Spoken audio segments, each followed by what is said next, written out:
नमस्कार दोस्तों, आज हम experimental verification of MB distribution law of molecular speed की बात करेंगे।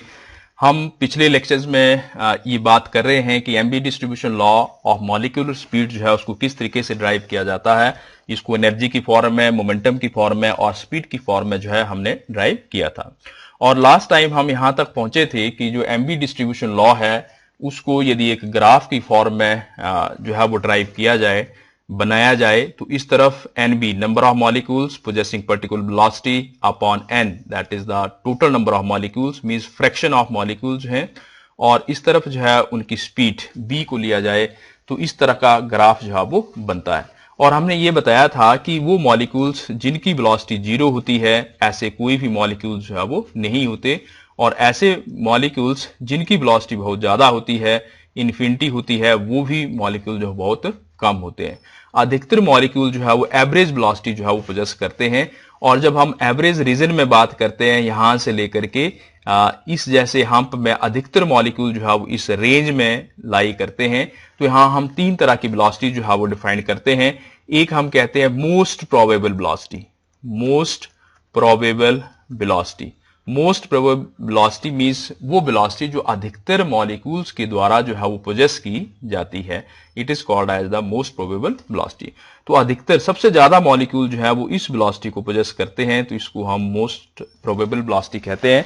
उसके बाद यदि हम एवरेज निकाली जाए, क्योंकि कुछ की वेलोसिटी बहुत ज्यादा है, कुछ की बहुत कम है, सभी की वेलोसिटीज को ऐड करके एवरेज लिया जाए तो उसको हम जो है एवरेज वेलोसिटी कहते हैं। और तीसरी टर्म जो है वो root mean square velocity, BRMS। Root mean square velocity means first की वेलोसिटी का स्क्वायर, दूसरे मॉलिक्यूल्स की वेलोसिटी का स्क्वायर, तीसरे का स्क्वायर, सभी को ऐड किया, उसके बाद उसका अंडर रूट लिया, तो उसको हम जो है वो BRMS जो है वो कहते हैं। तो आप ग्राफ से देखेंगे कि सबसे ज्यादा जो मोस्ट प्रोबेबल वेलोसिटी है उसकी वैल्यू सबसे ज्यादा होती है, एवरेज की उससे कम होती है, और जो रूट मीन स्क्वायर की वेलोसिटी है वो उससे भी कम होती है। तो ये जो भी डेरिवेशन और जो ग्राफ हम डिस्कस कर रहे हैं ये थ्योरेटिकल डेरिवेशन के बेस पे था। इस चीज को वेरीफाई करने के लिए दो साइंटिस्ट हुए, एक जर्टमैन और एक को उन्होंने एक एक्सपेरिमेंट किया जिसको जर्टमैन और को एक्सपेरिमेंट के नाम से जानते हैं। ये एक्सपेरिमेंट जो है इस बात को वेरीफाई करने के लिए किया गया कि जो एमबी डिस्ट्रीब्यूशन लॉ हमने ड्राइव किया है क्या वो सही है या गलत है। तो इस चीज को ड्राइव करने के लिए जो सेटअप था एक्सपेरिमेंटल, एक इवैक्यूएटेड बॉक्स, क्लोज बॉक्स, और यहां से जो भी इसके अंदर एयर है उसको बाहर निकाल के यहां पे एक ओवन है, इस ओवन में बिस्मथ को जो है वो गर्म किया जाता है, लगभग 800 डिग्री सेल्सियस के आसपास इसको गर्म करते हैं। गर्म करने से बिस्मथ के वेपर्स जो है वो बनेंगे, वो वेपर्स जो है वो ऊपर की तरफ मूव करेंगे। यहाँ पे स्लिट लगाते हैं, स्लिट क्या करेगी, जो दाएं बाएं बिखर जाएंगे उनको रोक देगी, और एक फाइन बीम, एक शार्प फाइन बीम के तौर पे बिस्मथ के जो वेपर्स हैं मींस जो मॉलिक्यूल्स हैं वो ऊपर की तरफ मूव करेंगे।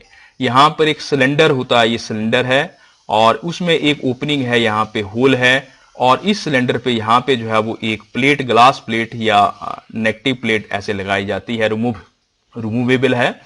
और ये जो सिलेंडर है इसको घुमाया जाता है लगभग 6000 रेवोल्यूशंस पर सेकेंड की स्पीड से जो है इसको रिवॉल्व किया जाता है। तो जैसे यहां से बिस्मथ के मॉलिक्यूल्स ऊपर की तरफ मूव करेंगे, यहां पे इसको रोटेट करवाया जाता है एंटी क्लॉक डायरेक्शन में, और इस प्रोसेस को जो है वो काफी देर तक करने के बाद फिर इस नेगेटिव प्लेट को यहां से जो है वो निकाल लिया जाता है। और जब इस नेगेटिव प्लेट को निकाल लिया गया और फिर ये देखा गया कि इसके ऊपर जो मॉलिक्यूल्स इकट्ठे हुए थे उन मॉलिक्यूल्स का जो पैटर्न है वो लगभग वैसे ही था जैसे हमारा ग्राफ था। तो हम यहाँ पे देख सकते हैं कि जो मॉलिक्यूल्स इकट्ठे हुए हैं, जो सेंटर वाला रीजन है वहां पे जो मॉलिक्यूल्स का एक्यूमुलेशन है वो सबसे ज्यादा है, इस तरफ जो मॉलिक्यूल्स हैं वो कम है, और इस तरफ जो मॉलिक्यूल्स हैं वो भी कम है। तो जब ये ड्रम घूमेगा, ऐसे रिवॉल्व करेगा, तो जो मॉलिक्यूल्स फास्ट आएंगे वो इस पी पॉइंट पे शुरू में स्ट्राइक करेंगे, और जो लेट आएंगे वो बाद में यहाँ पे स्ट्राइक करेंगे, और एवरेज वाले जो है वो बीच में स्ट्राइक करेंगे। तो ये बिल्कुल क्लियर एक्सपेरिमेंटली वेरीफाई करता है उसी चीज को। इस तरफ इसकी वेलोसिटी हो गई और इस तरफ जो है वो NB अपॉन n हो गया। तो जो एमबी डिस्ट्रीब्यूशन लॉ हमने डिस्कस किया, ड्राइव किया थ्योरेटिकल फॉर्म में, उस चीज को ये एक्सपेरिमेंटली तौर पे वेरीफाई करता है। तो जो गैस के मॉलिक्यूल्स हैं वो रैंडमली मूव करते हैं, डिफरेंट वेलोसिटीज पोजेस करते हैं मिनिमम से मैक्सिमम के बीच में, मगर उनमें से अधिकतर मॉलिक्यूल जो है वो एवरेज वेलोसिटी या मोस्ट प्रोबेबल वेलोसिटी या सेंटर वाले रीजन में जो है वो रहते हैं। बहुत ज्यादा वेलोसिटी वाले मॉलिक्यूल्स बहुत कम होते हैं और बहुत कम वेलोसिटी वाले मॉलिक्यूल्स भी कम होते हैं। तो ये सिंपल वेरिफिकेशन है एमबी डिस्ट्रीब्यूशन लॉ की। आई होप कि आपको ये समझ में आ गई होगी। यदि आपको ये मेरा लेक्चर जो है वो अच्छा लगता है तो प्लीज लाइक करें, शेयर करें और मेरा चैनल जो कि डॉक्टर एचपाल के नाम से है उसको सब्सक्राइब करें।